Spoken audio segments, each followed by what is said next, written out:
Good morning, welcome back to my channel Moments and Memories by Ananya থেকে। আমি অনন্যা। আপনারা আশা করি সবাই ভালো আছেন। সবাই নিশ্চয়ই এখন একটু কলকাতার তাপপ্রবাহটা কম আছে, তো মোটামুটি কারুর অতটা কষ্ট হচ্ছে না। তবে আমি আজকে আপনাদের কাছে অন্য ধরনের ভিউ আনতে চলেছি। সেটা হলো আমি আমার বন্ধুদের সাথে কালিম্পং বেড়াতে যাচ্ছি। খুব এক্সাইটেড।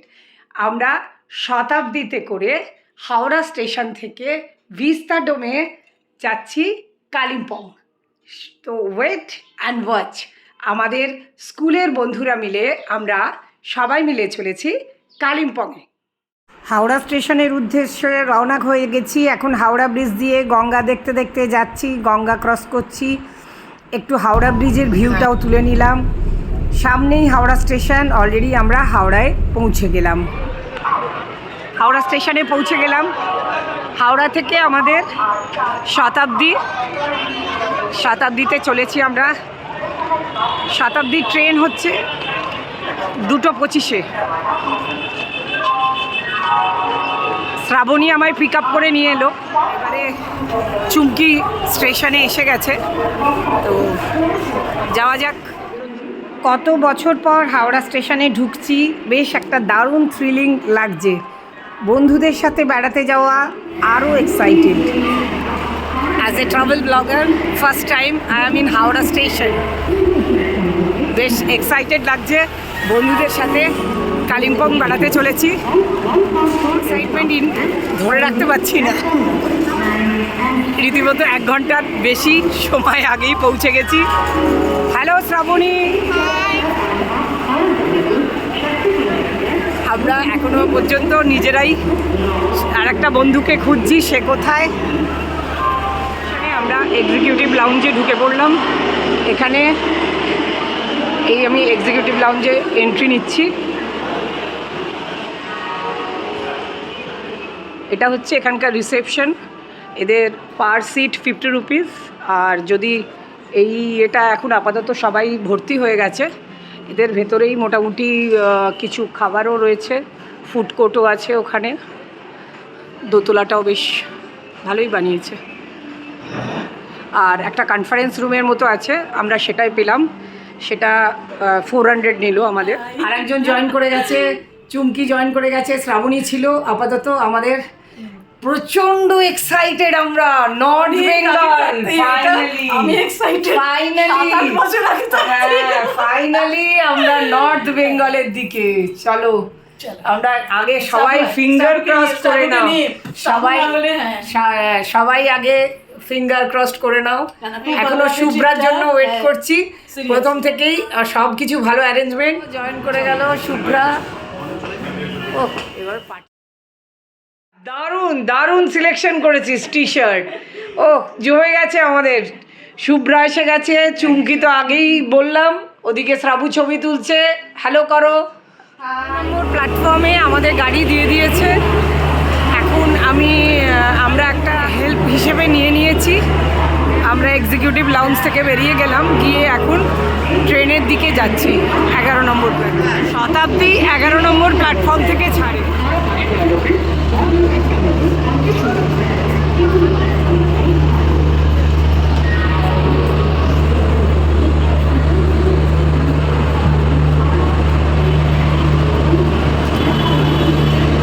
আমরা ভিস্তাডোম কোচ বুক করেছি, তাই আমাদের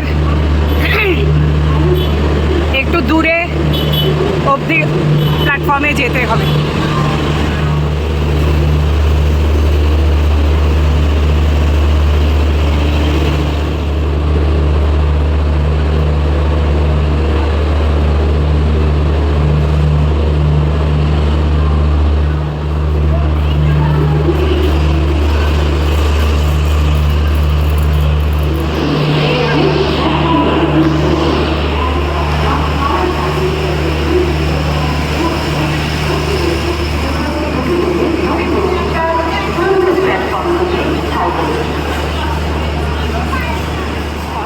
প্ল্যানিং যে চলছে, ও হিসেব করে ওঠা যাবে না। মোটামুটি এনজিপিতে তারপর আমাদের হোটেল পিক আপ আছে। আমরা এনজিপিতে একটা জায়গায় রাত্রিরে থাকছি আজকে, তো সেখান থেকে হোটেল পিক আপ করে নেবে আমাদের। তারপর আমরা কাল মর্নিংয়ে কালিম্পংয়ের উদ্দেশ্যে স্টার্ট করছি। এখন ভিস্তাডোমে উঠছি। ভিস্তাডোম একটা অন্যতম উন্নত মানের পরিবহন ব্যবস্থা করেছে শতাব্দী এক্সপ্রেস। উঠছি,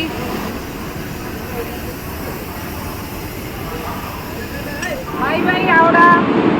হাওড়া স্টেশনকে বাই বাই করে আমরা কালিম্পংয়ের উদ্দেশ্যে রওনা দিলাম। আমরা কালিম্পং শতাব্দীতে উঠে পড়েছি। প্রচণ্ড মাস্তি হবে, দারুণ আনন্দ।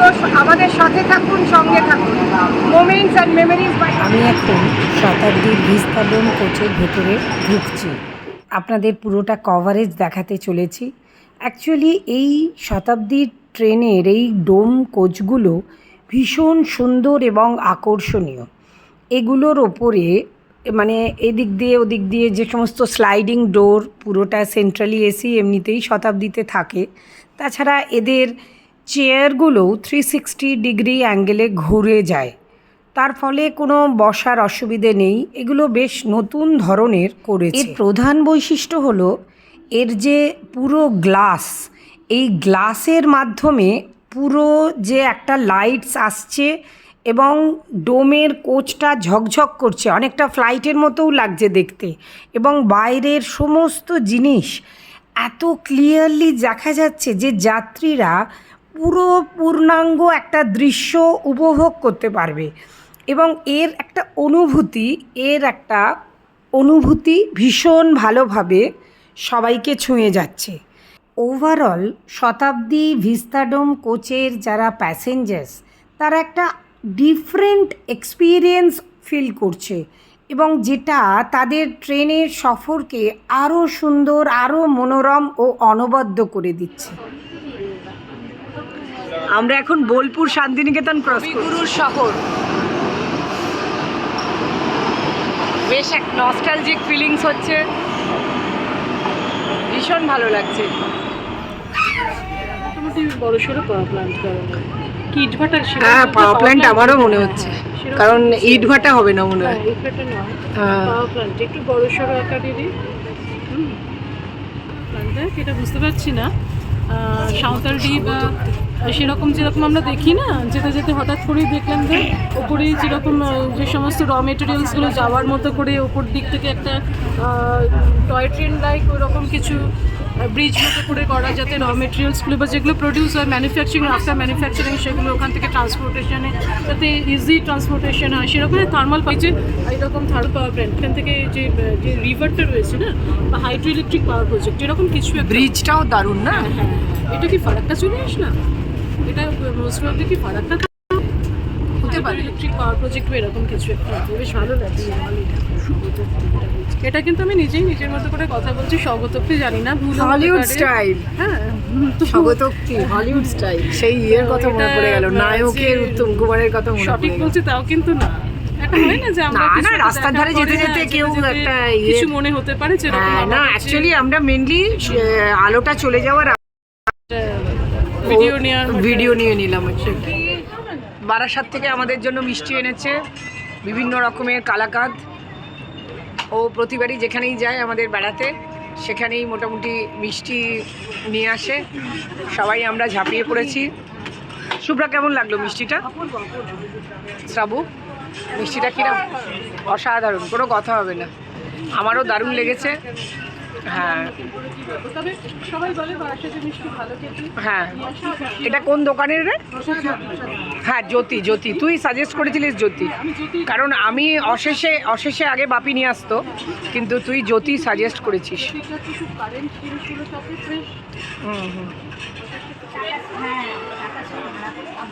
ইনসাইড শতাব্দীর আমি একটু নাইট ভিউ নিয়ে নিচ্ছি। আপনাদের প্রথমেই আমি দিনের বেলার ভিউটা দেখিয়েছিলাম, এবারে একটু ইনসাইড রাত্রিবেলার ভিউটা দেখাতে চলেছি।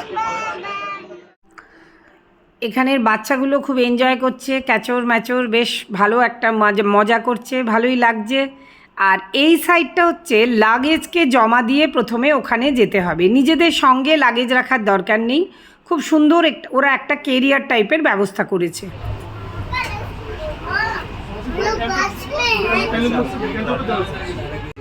আমাদের ডিনার দিয়ে দিল। স্যুপটা আমি মিস করে গেছি। প্রথমে টমেটো স্যুপ, তার সাথে দুটো ব্রেড স্টিক দিয়েছিল। আর এখন ডিনারে আমি এখনও ওপেন করিনি। এটাতে আমি আর চুমকি আজকে ভেজ অর্ডার করেছি। যে ওরও ডাল দিয়েছে, পনিরের সবজি দিয়েছে, আর একটা আলু মটর দিয়েছে, পরোটা, রুটিও আছে ভেতরে, রাইস দিয়েছে। আর এটা কি দই? হ্যাঁ দই, আর একটা ম্যাঙ্গো চাটনি টাইপের কিছু একটা দিয়েছে। ডিনার শেষ হচ্ছে আইসক্রিম দিয়ে। চিয়ার্স। ট্রেনে উঠেই কি হলো রে শুভ্রা?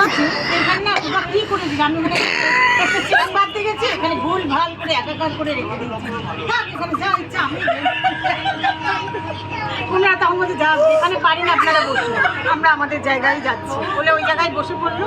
শেষে তো আর জানলাম নেই, কিছু নেই, এই ব্লগ করবে, কি করবি তুই? তারপরে প্রমোশনের হিসেবে তারপরে ওনারা বলছে যাক যেখানে ইচ্ছা বসুন। তারপরে দেখা গেল ওটা সম্পূর্ণ ভদ্রলোক অনেক ভালো ছিল বলে বলে ঠিক আছে সরি বললে তখন অভিযোগ করেনি। তুই যেভাবে বকা দিয়েছিস তার জন্য ছিল না, তুই যেভাবে বকা দিয়েছিস তার জন্য বলে একটু টেনশন করেছি, তার মধ্যে তোরা ভুল ভাল করে একাকার যেখানে আমি নেই সেখানেই প্রবলেম। আর কি প্রবলেম করলো আমি বুঝতে পারছি। গেছি ওখানে সিট ঠিক করে, আবার এসে দেখি তোরা ভুল ভাল করে একাকার করে ওইখানটা ঝগড়া করছি। এসি চালাই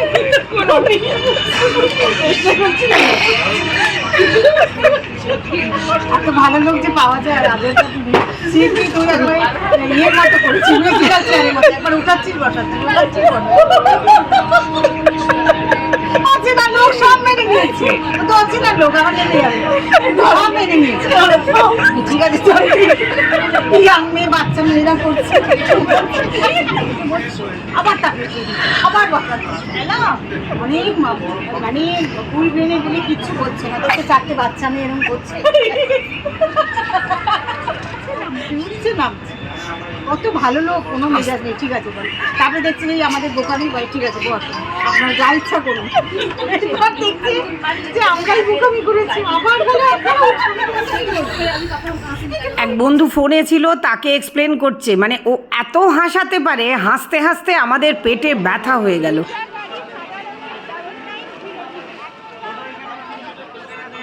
আমরা ফাইনালি নিউ জলপাইগুড়ি স্টেশনে পৌঁছে গেলাম।